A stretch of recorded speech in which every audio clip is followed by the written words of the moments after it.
मैंने कहा यहाँ क्यों रह रही हो बहू? पर्सनैलिटी भी नहीं, 14 साल की बच्ची क्या होगी? क्या पुलिस वाले, मंत्री, संतरी सब मिले हुए हैं, एक साल में 14 बार बिकी। बिहार प्रदेश के किसी इलाके की रहने वाली करीब 13 या 14 साल के आसपास की एक लड़की, वो लगातार एक घर से दूसरे घर, दूसरे घर से तीसरे घर, जहां जाती थी वहां बहू बन के रहती थी। जब पहली बार उससे मुलाकात होती है, उससे पूछा जाता है कि तुम कौन हो, तो वो बोलती है कि मैं बहू हूं। और जब उसकी हिस्ट्री को चेक किया गया तो पता चला कि वो लगभग 14 या उससे ज्यादा बार बेची जा चुकी है अलग अलग घरों पर। हालांकि बाद में जब उसकी जिंदगी में सुधार होता है तो 15वीं बार उसकी रीति रिवाज के हिसाब से शादी होती है, और शादी होने के बाद वो आज एक अच्छी जिंदगी जी रही है। कैसे एक लड़की अपने घर से चलती है, कैसे वो लगातार बेची जा रही थी, और कैसे उसकी जिंदगी सुधर जाती है, आज इस कहानी को जानने के लिए हम आए उत्तर प्रदेश के जिला मेरठ में अतुल शर्मा मैम के पास एक नई कहानी जानने के लिए। मैम, आपका फिर से एक बार स्वागत है। नमस्कार। वो क्या कहानी है उस लड़की की जिसका नाम अभी आपने असली नाम बोलने से मना कर दिया है? नाम नहीं बोलते, सिर्फ कहानी बोलते हैं। देखिए, मुझे ना किसी ने एज यूजुअल, मेरे भी अपने हैं सोर्सेज, तो किसी ने मुझे फ़ोन किया कि एक लड़की है और यहीं पास में एक गांव है, वहां पे है और बिक जाएगी। अभी देख लेना कि हमें मत कहना, हमने तो आपको बता दिया और बड़ी मुश्किल से आपका नंबर लिया है। तो हम लोग भागे भागे सब गए कि देखते हैं। हमने एक घर में जाके किसी ने दूर से हमें किसी ने इशारा करा कि वो घर है, यानी जिसने हमें फ़ोन किया वो बाहर ही हमारी इंतजार कर रहा था और कि मैं सामने नहीं जाऊँगा। तो कच्चा सा, मतलब चौड़ा सा जैसे ये आंगन है, ऐसे फिर एक कमरा था बस ऐसे। तो हम लोग गए अंदर। तो हमने कहा भाई ये कहाँ है? तो उनका क्यों?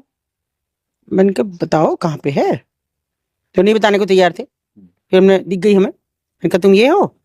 तो उसने की हाँ। मैंने कहा यहाँ क्यों रह रही हो बहू? क्या बहू हूँ मैं? तो क्या बहू हो? और सिर्फ उसने दुपट्टा ओढ़ रखा। मैंने उसका हाथ पकड़ा, मैंने कहा मेरे साथ चलोगी? हाँ। मैंने कहा गाँव जाओगी अपने घर? हाँ। घर में कौन है? पता नहीं। ऐसे मतलब मानसिक रूप से थोड़ी हाँ, थोड़ी कमजोर थी, थोड़ी कमजोर थी। और पर्सनैलिटी से ठीक? नहीं, पर्सनैलिटी भी नहीं, 14 साल की बच्ची क्या होगी? ऐसी अजीब सी थी, कोई मतलब सुंदर भी नहीं मैं कह सकती उसको, और बदसूरत भी नहीं कह सकती, लेकिन मतलब नॉर्मल सी एक लड़की थी कि जो भी ग्रोन अप भी नहीं थी, तो इस तरह की लड़की थी वो। और दुपट्टा उसने ओढ़ रखा है, गंदे से कपड़े पहन रखे। मैंने कहा चलो हमारे साथ। अच्छा, हम उसे लेके जाए उससे पहले ही कुछ लोगों ने हमें घेर घार के चारों तरफ से रोक लिया और ले जाके एक बड़ी सी एक बैठक थी, उसमें बिठा दिया कि यहाँ बैठो, आप ऐसे नहीं जा सकते। मैंने कहा क्यों नहीं जा सकते, आपका क्या लेना देना? फिर हमने सीधे से पूछा, बोले जी ये इसमें मंत्री जी का दखल है। तो मैंने कहा मंत्री जी खरीद के लाए क्या? बोले आप जानती नहीं वो कौन है। मैंने कहा मैं जानने की जरूरत भी नहीं, जो आदमी खरीद फरोख्त में शामिल है मैं उसे मंत्री के, मैं तो संतरी भी नहीं मान रही उसे, मैं तो अपराधी मान के चल रही हूँ उसे। जो अगर इस तरह और जो तुम लोग कर रहे हो मेरे साथ, ये अच्छा नहीं है, ये तुम्हारे लिए नुकसानदेह हो जाएगा। ऐसे टाइम पे मैंने सोचा कि चलो रेस्क्यू ऑफिसर की भी परीक्षा ली जाए। ऐसे तो वो कभी आते ही नहीं है। मैंने कहा सर ऐसे बात होगी और इन लोगों ने मुझे यहाँ रखा है, लड़की को तो नहीं मैं छोड़ के जाऊंगी, उल्टा मैं लिखूंगी फिर आपके लिए भी कि आपने ऐसे मौके पे भी पीछे हट गए। बोले नहीं, लड़की को लेके जाओ, फौरन लाओ लड़की को और सीधे थाने पहुंचो। हमने कहा इनसे बता दो, ये जो हमें घेर के बैठे हुए हैं, कोई सो कॉल्ड मंत्री जी नहीं आए सामने, कौन थे?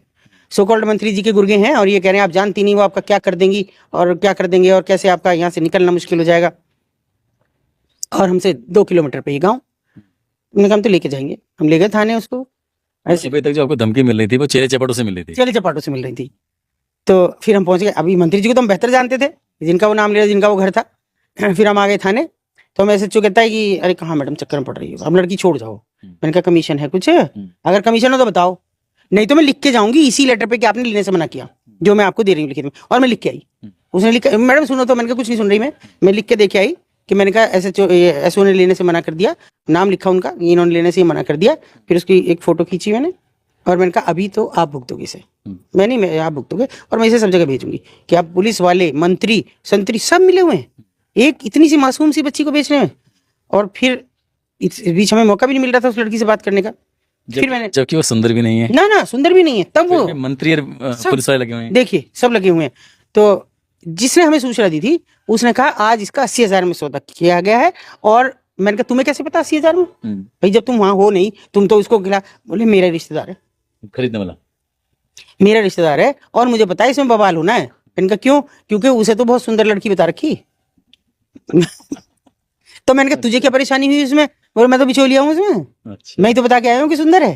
तो मैंने कहा सामने आया? बोले सामने ना हूँ, पीसीओ फोन कर रहा है मुझे। जो तो पीसीओ थे, मैं सामने नहीं आऊँ मैं, क्योंकि मेरा तो रिश्तेदार भी मार देगा मुझे। और रिश्ते मंत्री का भी रिश्तेदार, वो मंत्री मेरा भी रिश्तेदार, तो ऐसे नहीं करेंगे। मैंने कहा भैया तुम मंत्री के रिश्तेदार हो, जब भी तुम्हारी शादी ना हो रही, जो तुम ऐसे लड़कियों को खरीदते फिर। बोले जी तो 14 जगह बिक चुकी, इसे कोई खरीद नहीं रहा, कोई इसकी शादी नहीं कर रहा। उसने हमें बताया कि ये तो हर जगह से बिकी है, और अब जो सौदा हुआ वो 80,000 में हुआ है, जो आपने बिका। 14 जगह बिक चुकी। 14 जगह वो बिक चुकी है, यानी 14 साल की बच्ची 14 जगह बिक चुकी थी। औसतन लगा लें वो 1 साल से बिक रही है क्या, लेकिन वो 1 साल में बिकी, 1 साल में 14 बार बिकी। घर नहीं बता पा रही, कुछ नहीं बता पा रही अपना। और फिर हम तो रेस्क्यू ऑफिसर ने हमें खुले दी छूट। पहली बार मैं उस आदमी को सैल्यूट करती हूँ, उसने जिंदगी मेरा साथ नहीं दिया।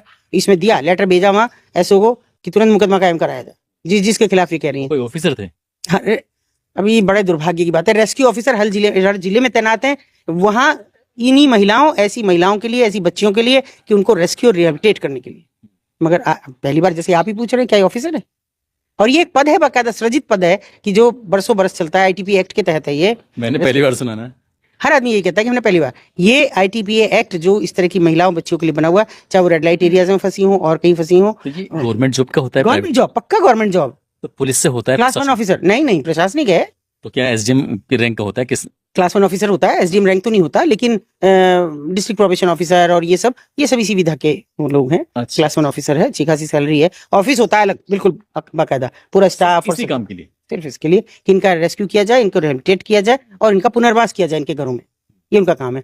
मगर ऊपर वाला जानता है, या वो सज्जन बेहतर जानते हैं जो यहाँ तैनात होकर आते हैं, कि उन्होंने पक्कार आदमी को भी शर्म आ गई। शर्म आ गई, उसको भी आई इस बच्ची पे। तो बोल भी नहीं पाते, तो ऐसे कर दिया, ऐसे कर दिया। और बस मैं कहूंगी नहीं कि कितने बुरे हाल में वो सज्जन हैं। बच्ची को ले आए हम और शादी करी उसकी, और वो इतनी खुश है, 2 बेटे हैं उसके। और उससे बड़ी बात ये है कि उसी के गांव के लोगों ने हमसे आगे कहा कोई और लड़की ऐसी मिले तो हमें भी देना। अच्छा, उसे अपनाने के लिए? अपनाने के लिए। इतनी अच्छी लड़की है, भले ही वो थोड़ा उसका कम हो, लेकिन हर काम करती है। कोई काम ऐसा नहीं जो वो नहीं करती, खाना बनाने से लेकर 2 डंगर तक का भी काम करती है, हर काम करती है। मैंने भगवान को धन्यवाद दिया कि जब जो कोई बच्ची मेरे सामने मुझे ऐसी दिखती है कि वो अपने घर में बस गई, तो मुझे लगता है कुछ सुकून हो गया थोड़ा सा। आप कह रहे हो कि ये तो थोड़ी कम सुंदर थी, हाँ। और एक लड़की ऐसी जो बहुत सुंदर थी, उसके बारे में बता रही थी आप? हाँ बिल्कुल, बहुत सुंदर थी, और मतलब 15 साल की भी नहीं थी वो भी। और जब मेरे पास आई तो बोल नहीं पाई, गूंगी और बहरी थी दोनों से। बता हापुस हापुस ऐसी। मैंने कहा हापुस क्या? कभी मैंने सोचा कि हाफिज जी कह रही है। मैंने कहा मदरसे में रहती थी क्या हाफिज जी? नहीं। हापुड़ में तो तू है? नहीं। हापुड़ पुलिस ही देखे गई थी हमको? नहीं। उस वक्त आप चाइल्ड वेलफेयर कमेटी के अध्यक्ष थी, प्रेसिडेंट? हाँ प्रेसिडेंट, हापुड़ में। तो नहीं बता पा रही थी। अब हमारे पास भी और कोई रास्ता नहीं था टेक्निकली, तो हम उसको नारायण निकेतन ही भेज सकते थे, उसको यहाँ भेज दिया। यहाँ किशोरी गृह नहीं है मेरठ में, तो इसलिए वहीं पे भेजना पड़ा। और उसके बाद में जब वो थोड़ा बालिग हो गई, तो खैर उसकी शादी वादी की, और इतनी अच्छे से वो लड़की रह रही है कि उसके यहाँ से भी हमारे पास आए लोग। अच्छा। कि ऐसी कोई लड़की हो, बस लड़ती बहुत है। उसका पति कहता है लड़ती बहुत है। वो गूंगी बहरी लड़की कैसे होगी? वो क्योंकि अपने आप को एक्सप्रेस नहीं कर पाती ना, तो वो बहुत लड़ती है, बच्चों को भी कूटती है। फिर दोनों लड़के हैं उसके भी, और बड़े प्यारे प्यारे, बड़े सुंदर से। और इतनी सुंदर है वो लड़की, देख के ऐसा। मेरे यहाँ एक मेरे पोते के उसमें आई, वो ऐसे लग रही लाल साड़ी में, ऐसे माँ दुर्गा का रूप, वो बहुत खूबसूरत बच्ची थी। हालांकि देखिए, मैं इससे इंकार नहीं करूंगी कि मैं उसका धर्म नहीं जानती थी, हो सकता है वो मुस्लिम हो, पर मैंने एक हिंदू बच्चे से उसकी शादी की और बहुत सुखी है। लड़का अच्छा खासा कमाता है, ज़मीन है। थोड़ा ये रहता है कि हमारे यहाँ लड़कियां कम है तो शादी वादी नहीं होती, अच्छे से रह रही है, लेकिन एक खुशहाल जिंदगी जी। खुशहाल जिंदगी। और मैं बुलाती हूँ उसे बेटी की तरह। मेरे यहाँ कुछ भी हो फंक्शन, उस लड़के को बुलाती हूँ और उसे बुलाती हूँ। मैं ज्यादातर लड़कियों को बुलाती हूँ जिनकी मैंने शादी की आपने है। लड़ते हुए देखा उसे? नहीं नहीं, लड़ते तो नहीं देखा, लेकिन जब वो बता रहा था तो तब वो बहुत बहस कर रही थी बीच में। फिर मैंने कहा मुस्कान बहुत बोलती है, थोड़ा चुप रह कर।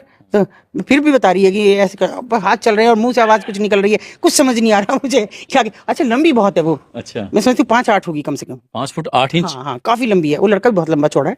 अचानक ही हो गई वो, जब आई हमारे पास वो छोटी सी थी, और इतनी प्यारी है वो।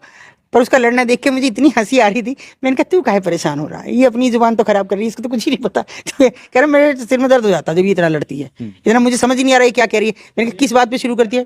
बोली मैं बच्चों को कह दूं मारे मत तो लड़ेगी, टाइम पे कह दूं कि खाना तो दे 3 बच्चों को, ये भूखे हो रहे हैं तो लड़ेगी, कि नहीं आज इनकी सजा है।